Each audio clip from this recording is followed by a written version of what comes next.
This is the Ohio AgNet from the Voice You Know with the News You Trust studio, sponsored by BASF, where you can count on the trusted performance of Alivo seed treatment to protect your soybean crop. I'm Ty Higgins. New and now at ohioagnet.com for the U.S. producer looking at the 2025-26 crop after USDA's WASDE reports resumed.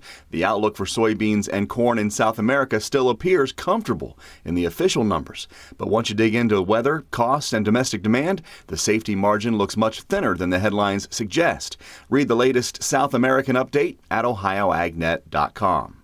Tune in Monday as Dusty visits with Brian and Jennifer Harbage in Clark County, where the Ohio Field Leader Roadshow continues. Don't miss the latest research, insights, and on-farm innovations in soybean production.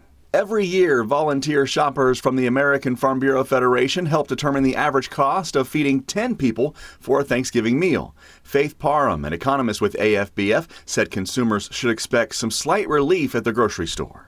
According to our volunteer shoppers, the average cost of Thanksgiving for 10 people is about $55.18. That's about $5.52 a person. This is a decrease of more than 5% from last year and marks the third straight year of declines. But it's really important to note that these declines don't erase the dramatic increases that led to that record high in 2022.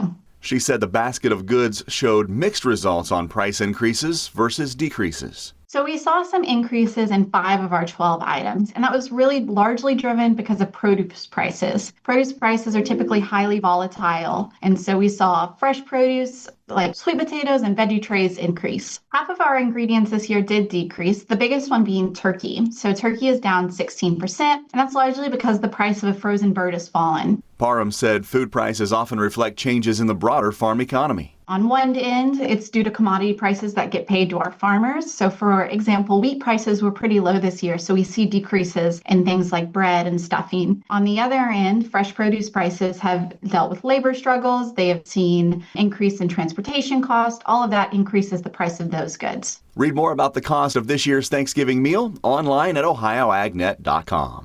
It is a busy travel day. Will weather have an impact? Let's check the forecast now. Brought to you by Seed Consultants. Simply better performance. Online at seedconsultants.com. Here's Ryan Martin. Low pressure is lifting up through Michigan and the Great Lakes in general. Very strong circulation around this low, creating some very gusty winds. Lake effect cloud cover will be affecting Ohio through the balance of today and a good part of tomorrow, especially in northern areas. And I won't rule out lake effect precipitation. Today, we're seeing these strong winds come and blow the waters across Lake Erie rather substantially. High winds, or rather high waves, at the far end of the lake, and we are going to be seeing some lake effect creep up in north central and northeastern parts of Ohio.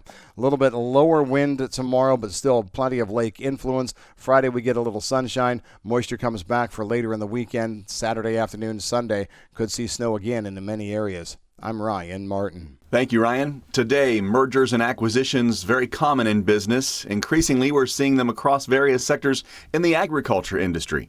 Transportation has not been immune to this trend, particularly in the railroad industry. The proposed merger between Union Pacific Railroad and Norfolk Southern Railway has farmers and industry observers asking questions and expressing concern about what this may mean to competition and transportation pricing for soybeans. Mike Steenhoek is the executive director for the Soy Transportation Coalition. He says this is a big deal, but not a big surprise. Find out what this latest merger could mean for agriculture with a new Field Leader piece online now at ohioagnet.com. We'll get a check of the markets coming up after this. When you're buying seed, there's more to a transaction than money. You're exchanging time and trust, hoping each decision adds up at harvest. Seed Consultants sales professionals don't take that lightly. With products made to excel in the Eastern Corn Belt and agronomic knowledge that stands up to the test, we're all about the same things you are: reliability and results. Buy into a better seed experience. Visit seedconsultants.com to view our corn and soybean lineup.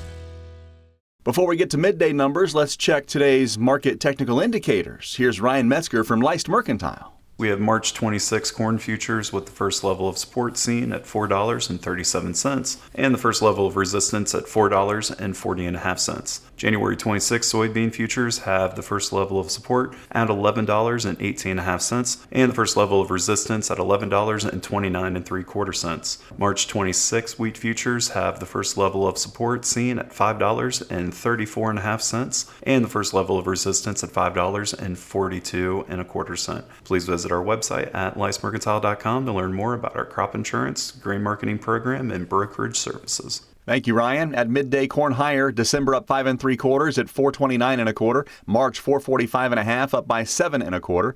Beans continue to climb at midday. $11.31 1/2 for January. That's 6 3/4 better. March beans up 5 1/2 at $11.40 1/4. And July wheat 5.60 1/4 up by 4 3/4. Markets brought to you by Seed Consultants. Simply better performance online at seedconsultants.com. December live cattle 4.22 higher at midday. 211.22. February 212.65 up by 5.32.